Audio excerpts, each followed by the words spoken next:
Hi ಎಲ್ಲರಿಗೂ ನಮಸ್ಕಾರ. ನಮ್ಮ ಮೈಸೂರು ವೆಜ್ ಚಾನಲ್ಗೆ ನಿಮ್ಮೆಲ್ಲರಿಗೂ ಸ್ವಾಗತ. ಇವತ್ತಿನ ರೆಸಿಪಿ ತುಂಬನೇ ರುಚಿಯಾಗಿರುವಂತಹ ಒಂದು ಸ್ನ್ಯಾಕ್ಸ್ ರೆಸಿಪಿ. ಶಂಕರ್ ಪೋಳಿ ಮಾಡೋದು ಹೇಗೆ ಅಂತ ಹೇಳ್ಕೊಡ್ತಾ ಇದ್ದೀನಿ. ಇದಂತೂ ತುಂಬನೇ ಚೆನ್ನಾಗಿರುತ್ತೆ.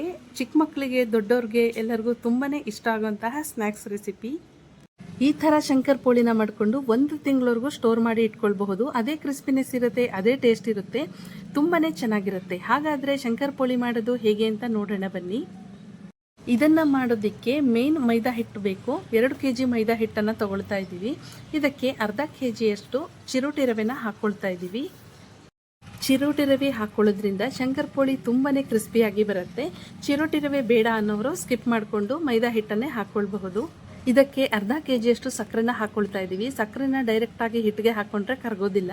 ಅದಕ್ಕೆ ಇದನ್ನು ಮಿಕ್ಸರ್ ಜಾರ್ಗೆ ಹಾಕ್ಕೊಂಡು ಈ ಥರ ಪೌಡರ್ ಮಾಡಿ ಹಾಕ್ಕೊಂಡ್ರೆ ಹಿಟ್ಟಲ್ಲಿ ಚೆನ್ನಾಗಿ ಮಿಕ್ಸ್ ಆಗುತ್ತೆ. 2 kg ಮೈದಾ ಹಿಟ್ಟಿಗೆ ಅರ್ಧ kg ಸಕ್ಕರೆ ಹಾಕ್ಕೊಂಡ್ರೆ ಸಾಕು. ಯಾಕೆಂದರೆ ಶಂಕರ್ ಪೋಳಿ ಲೈಟಾಗಿ ಸ್ವೀಟ್ ಇದ್ರೇ ಚೆಂದ.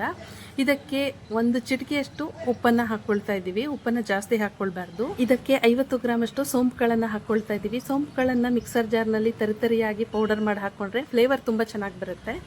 ಹಾಗೆ ಪಚ್ಚಬಾಳೆಹಣ್ಣು 3 ಪಚ್ಚಬಾಳೆಹಣ್ಣನ್ನು ತಗೊಂಡು ಇದನ್ನು ಕೂಡ ಮಿಕ್ಸರ್ ಜಾರ್ನಲ್ಲಿ ಈ ರೀತಿ ಪೇಸ್ಟ್ ಮಾಡಿ ಹಾಕ್ಕೊಳ್ಬೇಕು. ಬಾಳೆಹಣ್ಣನ್ನು ಹಾಕ್ಕೊಳ್ಳೋದ್ರಿಂದ ಶಂಕರ್ ಪೋಳಿ ಅಥವಾ ಮೈದಾ ಬಿಸ್ಕೆಟ್ಟು ತುಂಬಾ ಟೇಸ್ಟಿಯಾಗಿ ಬರುತ್ತೆ. ಫ್ಲೇವರ್ ಅಂತೂ ಸಖತ್ತಾಗಿರುತ್ತೆ. ಇದನ್ನೆಲ್ಲ ಹಾಕ್ಕೊಂಡ್ಮೇಲೆ ಮೊದಲಿಗೆ ಈ ರೀತಿ ಚೆನ್ನಾಗಿ ಮಿಕ್ಸ್ ಮಾಡ್ಕೊಳ್ಳೋಣ ಕೈಯಿಂದ. ಮೈದಾ ಹಿಟ್ಟಿಗೆ ಸಕ್ಕರೆ, ಚಿರೋಟಿ ರವೆ, ಬಾಳೆಹಣ್ಣು, ಸೋಂಪುಕಾಳು ಎಲ್ಲ ಕಡೆನೂ ಚೆನ್ನಾಗಿ ಸ್ಪ್ರೆಡ್ ಆಗಬೇಕು. ಆ ರೀತಿ ಮಿಕ್ಸ್ ಮಾಡ್ಕೊಳ್ಳೋಣ. ಇದಕ್ಕೆ 1/4 ಲೀಟರಷ್ಟು ಹಾಲನ್ನು ಹಾಕ್ಕೊಳ್ತಾ ಇದ್ದೀವಿ. ಹಾಲನ್ನು ಹಾಕ್ಕೊಂಡು ಮತ್ತೆ ಒಂದ್ಸರಿ ಮಿಕ್ಸ್ ಮಾಡ್ಕೊಳ್ಬೇಕು. ಈಗ ಸ್ವಲ್ಪನೇ ನೀರನ್ನು ಹಾಕ್ಕೊಂಡು ಹಿಟ್ಟನ್ನು ಕಲಿಸ್ಕೊಳ್ತಾ ಇದ್ದೀವಿ. ನಾರ್ಮಲ್ ಆಗಿ ಚಪಾತಿ ಹಿಟ್ಟನ್ನು ಹೇಗೆ ಕಲಿಸ್ಕೊಳ್ತೀವೋ ಅದೇ ರೀತಿ ಕಲಿಸ್ಕೊಳ್ಬೇಕು. ಇದಕ್ಕೆ ಸ್ವಲ್ಪ ಎಣ್ಣೆ ಅಥವಾ ತುಪ್ಪನ ಹಾಕ್ಕೊಂಡು ಮತ್ತೆ ಈ ರೀತಿ ಮಿಕ್ಸ್ ಮಾಡಿ ಇಟ್ಕೊಳ್ಳೋಣ. ಹಿಟ್ಟನ್ನು ಕಲಸಿ ನಾವು ಇದನ್ನು ಅರ್ಧ ಗಂಟೆ ಒಂದು ಪ್ಲೇಟನ್ನು ಮುಚ್ಚಿ ಬಿಡ್ತಾ ಇದ್ದೀವಿ. ಈಗ ಅರ್ಧ ಗಂಟೆ ಆಗಿದೆ. ನೋಡ್ತಾ ಇರ್ಬೋದು, ಹಿಟ್ಟೆಲ್ಲ ತುಂಬ ಚೆನ್ನಾಗಾಗಿದೆ. ಚಿರೋಟಿ ರವೆ ಹಾಕಿರ್ತೀವಲ್ಲ ಅದೆಲ್ಲ ತುಂಬ ಚೆನ್ನಾಗಿ ಹರಳ್ಕೊಂಡಿರುತ್ತೆ ಇದರಲ್ಲಿ. ಈಗ ಸ್ವಲ್ಪ ಮೈದಾ ಹಿಟ್ಟನ್ನು ಹಾಕ್ಕೊಂಡು ಹಿಟ್ಟನ್ನು ಲಟ್ಟಿಸ್ಕೊಳ್ಳೋಣ. ನಾವು ಪ್ರತಿ ಸರಿ ಹಿಟ್ಟನ್ನು ಲಟ್ಟಿಸ್ಕೊಳ್ಳೋಕ್ಕೆ ತೊಗೊಂಡಾಗ ಚೆನ್ನಾಗಿ ನಾದ್ಕೊಳ್ಬೇಕು. ನಾವೀಗ ಚೆನ್ನಾಗಿ ನಾದ್ಕೊಂಡಿದ್ದೀವಿ, ತುಂಬ ಸಾಫ್ಟಾಗಿ ಬರುತ್ತೆ. ಮತ್ತು ಇದನ್ನು ತುಂಬ ದಪ್ಪವಾಗಿ ಲಟ್ಟಿಸ್ಕೊಳ್ಬೇಕು. ತುಂಬ ತೆಳು ಮಾಡ್ಕೊಳ್ಬಾರ್ದು. ತೆಳು ಮಾಡಿಕೊಂಡ್ರೆ ಚೆನ್ನಾಗಿರಲ್ಲ. ನೋಡಿ ತೋರಿಸ್ತಾ ಇದ್ದೀವಿ, ಈ ಥರ ದಪ್ಪವಾಗಿ ಬರಬೇಕು. ಲಟ್ಟಿಸ್ಕೊಂಡ್ಮೇಲೆ ಇದನ್ನು ಕಟ್ ಮಾಡ್ಕೊಳ್ಳೋಣ. ಯಾವ ಶೇಪಲ್ಲಿ ಬೇಕೋ ಆ ಶೇಪಲ್ಲಿ ಕಟ್ ಮಾಡ್ಕೊಳ್ಬಹುದು. ಸ್ಕ್ವೇರ್ ಬೇಕಾ ಅಥವಾ ಡೈಮಂಡ್ ಶೇಪ್ ಬೇಕಾ ಆ ಶೇಪಲ್ಲಿ ಕಟ್ ಮಾಡಿಕೊಂಡ್ರೆ ಚೆನ್ನಾಗಿರುತ್ತೆ. ನಮ್ಮನೇಲಿ ಎಲ್ಲರೂ ಡೈಮಂಡ್ ಶೇಪ್ ಅಂದರೆ ತುಂಬಾ ಇಷ್ಟಪಡ್ತಾರೆ.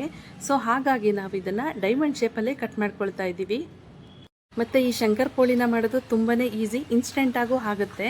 ಈ ರೀತಿ ಶಂಕರ್ ಪೋಳಿಗಳನ್ನ ನಾವು ಮಾಡಿಕೊಂಡು ಟ್ರಿಪ್ ಹೋಗುವಾಗ ತೊಗೊಂಡೋಗಬಹುದು ಅಥವಾ ಮನೆಯಲ್ಲಿ ಮಾಡಿಟ್ಕೊಂಡ್ರೆ ಡೈಲಿ ಸ್ನ್ಯಾಕ್ಸ್ ಆಗಿ ತಿನ್ಕೊಳ್ಬಹುದು. 1 ತಿಂಗಳಾದರೂ ಕೆಡೋದಿಲ್ಲ ಇದು. ಅದೇ ಕ್ರಿಸ್ಪಿನೆಸ್ ಇರುತ್ತೆ, ಟೇಸ್ಟು ಹಾಗೆ ಇರುತ್ತೆ. ಸೋಂಪು ಕಾಳೆಲ್ಲ ಹಾಕ್ಕೊಂಡಿರೋದ್ರಿಂದ ಫ್ಲೇವರ್ ಅಂತೂ ತುಂಬಾ ಚೆನ್ನಾಗಿರುತ್ತೆ. ಇನ್ನೊಂದು ಕಡೆ ಎಣ್ಣೆ ಬಿಸಿ ಮಾಡೋದಕ್ಕೆ ಇಟ್ಕೊಂಡಿದ್ದೀವಿ. ಈ ರೀತಿ ನಾವು ಡೈಮಂಡ್ ಶೇಪಲ್ಲಿ ಕಟ್ ಮಾಡ್ಕೊಂಡು ಇಟ್ಕೊಂಡ್ರೆ ಎಣ್ಣೆ ಬಿಸಿ ಆದಮೇಲೆ ನಾವು ಬೇಗನೆ ಹಾಕ್ಕೊಳ್ಬಹುದು. ಥಿಕ್ನೆಸ್ ತೋರಿಸ್ತಾ ಇದ್ದೀವಿ ನೋಡಿ, ಇಷ್ಟು ದಪ್ಪ ಇರಬೇಕು. ಈ ಥರ ದಪ್ಪ ಇದ್ರೇ ಎಣ್ಣೆನಲ್ಲಿ ಫ್ರೈ ಮಾಡಿದಾಗ ಇನ್ನೂ ದಪ್ಪಗೆ ಚೆನ್ನಾಗಿ ಬರುತ್ತೆ. ತೋರಿಸ್ತಾ ಇದ್ದೀವಿ, ನೋಡ್ತಾ ಇರಬಹುದು. ಎಣ್ಣೆ ಚೆನ್ನಾಗಿ ಬಿಸಿ ಆದಮೇಲೆ ಮೀಡಿಯಂ ಫ್ಲೇಮ್ನಲ್ಲೇ ಇಟ್ಕೊಂಡು ನಾವು ಕಟ್ ಮಾಡ್ಕೊಂಡಿರೋ ಅಷ್ಟು ಶಂಕರ್ ಪೋಳಿಗಳನ್ನ ಇದಕ್ಕೆ ಹಾಕ್ಕೊಳ್ಬೇಕು. ಮೊದಲೇ ನಾವು ಹೈ ಫ್ಲೇಮ್ನ ಕೊಟ್ಕೊಂಡು ಹಾಕ್ಕೊಂಡ್ರೆ ಮೊದಲು ಹಾಕಿರೋದೆಲ್ಲ ಫ್ರೈ ಆಗಿಬಿಡುತ್ತೆ. ಆಮೇಲೆ ಹಾಕೋದೆಲ್ಲ ನಿಧಾನಕ್ಕೆ ಫ್ರೈ ಆಗುತ್ತೆ. ಸೊ ಹಾಗಾಗಿ ಮೀಡಿಯಂ ಫ್ಲೇಮ್ನಲ್ಲೇ ಇಟ್ಕೊಂಡು ಹಾಕ್ಕೊಂಡ್ರೆ ಎಲ್ಲನೂ ಸಮನಾಗಿ ಫ್ರೈ ಆಗುತ್ತೆ. ಇದನ್ನು ಎಣ್ಣೆಗೆ ಹಾಕೊಂಡ ತಕ್ಷಣವೇ ನಾವು ಕೈ ಹಾಕಬಾರ್ದು. 1 ನಿಮಿಷ ಬಿಟ್ಟು ಸ್ವಲ್ಪ ಫ್ರೈ ಆದಮೇಲೆ ತಿರುಗಿಸ್ಕೊಂಡು ಈ ರೀತಿ ಕೈ ಆಡಿಸ್ಕೊಂಡು ಫ್ರೈ ಮಾಡ್ಕೊಳ್ಬೇಕು. ನೋಡ್ತಾ ಇರಬಹುದು ಎಲ್ಲ ಶಂಕರ್ ಪೋಳಿನೂ ಎಷ್ಟು ಚೆನ್ನಾಗಿ ಈಕ್ವಲ್ ಆಗಿ ಫ್ರೈ ಆಗಿದೆ, ಸೇಮ್ ಕಲರ್ ಇದೆ ಅಂತ. ಇಷ್ಟು ಕಲರ್ ಬಂದರೆ ಸಾಕು. ಈಗ ಚೆನ್ನಾಗಿ ಗೋಲ್ಡನ್ ಕಲರ್ ಬಂದಿದೆ. ಇದನ್ನು ನಾವೀಗ ಎಣ್ಣೆಯಿಂದ ಸಪ್ರೇಟ್ ಮಾಡಿ ಎತ್ಕೊಳ್ತಾ ಇದ್ದೀವಿ. ನೋಡಿ, ನಾವು ಕಟ್ ಮಾಡಿದಾಗ ಸೈಜ್ ಹೇಗಿತ್ತು, ಫ್ರೈ ಮಾಡಿದಾಗ ಎಷ್ಟು ಚೆನ್ನಾಗಿ ಉಬ್ಬಿ ಬಂದಿದೆ ಅಂತ. ತುಂಬಾ ಚೆನ್ನಾಗಿರುತ್ತೆ ತಿನ್ನೋದಕ್ಕೆ. ಈ ಥರ ಫ್ರೈ ಆಗುವಾಗ ಮನೆಯೆಲ್ಲ ಘಮ ಅಂತ ಪರಿಮಳ ಬರ್ತಾ ಇರುತ್ತೆ. ಸ್ವೀಟ್ ಬಿಸ್ಕೆಟ್ಸ್ ಅಥವಾ ಶಂಕರ್ ಪೋಳಿದು.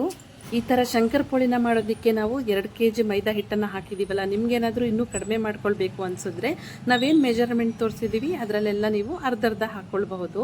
1 kg ಮೈದಾ ಹಿಟ್ಟಿಗೆ 1/4 kg ರವೆ, 1/4 kg ಸಕ್ಕರೆ ಈ ರೀತಿ ಹಾಕ್ಕೊಂಡು ಮಾಡ್ಕೊಳ್ಬಹುದು. ಈಗ ಉಳಿದಿರೋ ಹಿಟ್ಟಲ್ಲೂ ಕೂಡ ಇದೇ ಥರ ಮಾಡಿಕೊಂಡು ಫ್ರೈ ಮಾಡಿಕೊಂಡ್ರೆ ಆಯಿತು. ಒಂದು ಬ್ಯಾಚ್ ಎಣ್ಣೆಯಲ್ಲಿ ಫ್ರೈ ಆಗೋ ಟೈಮಲ್ಲಿ ಈ ಕಡೆ ಇನ್ನೊಂದನ್ನು ತಗೊಂಡು ನಾವು ಲಟ್ಟಿಸ್ಕೊಂಡು ಈ ರೀತಿ ಪೀಸ್ ಮಾಡಿ ಇಟ್ಕೊಂಡ್ರೆ, ಡೈಮಂಡ್ ಶೇಪಲ್ಲಿ ಕಟ್ ಮಾಡಿ ಇಟ್ಕೊಂಡ್ರೆ ಒಂದು ಬ್ಯಾಚ್ ತೆಗೆದ ತಕ್ಷಣ ಇದನ್ನು ಹಾಕ್ಕೊಂಡು ಫ್ರೈ ಮಾಡ್ಕೊಳ್ಬಹುದು.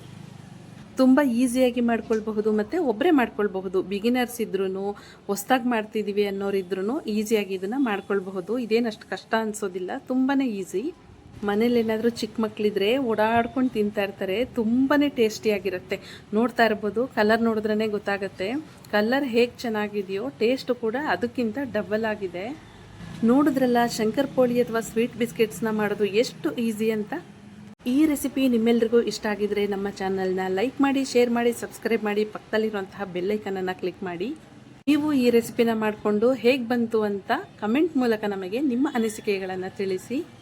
ಈ ವಿಡಿಯೋನ ಎಲ್ರಿಗೂ ಶೇರ್ ಮಾಡ್ಕೊಳ್ಳಿ, ನಮ್ಮ ಚಾನಲ್ನ ಸಬ್ಸ್ಕ್ರೈಬ್ ಮಾಡ್ಕೊಳ್ಳಿ. ನಾವು ಹಾಕುವಂಥ ಎಲ್ಲ ರೆಸಿಪಿದು ನೋಟಿಫಿಕೇಷನ್ ನಿಮಗೆ ತಲುಪುತ್ತೆ. ಮತ್ತೆ ಹೊಸ ರೆಸಿಪಿಯೊಂದಿಗೆ ನಾನು ನಿಮಗೆ ಸಿಗ್ತೀನಿ. ಅಲ್ಲಿವರೆಗೂ ಥ್ಯಾಂಕ್ ಯು ಆಲ್.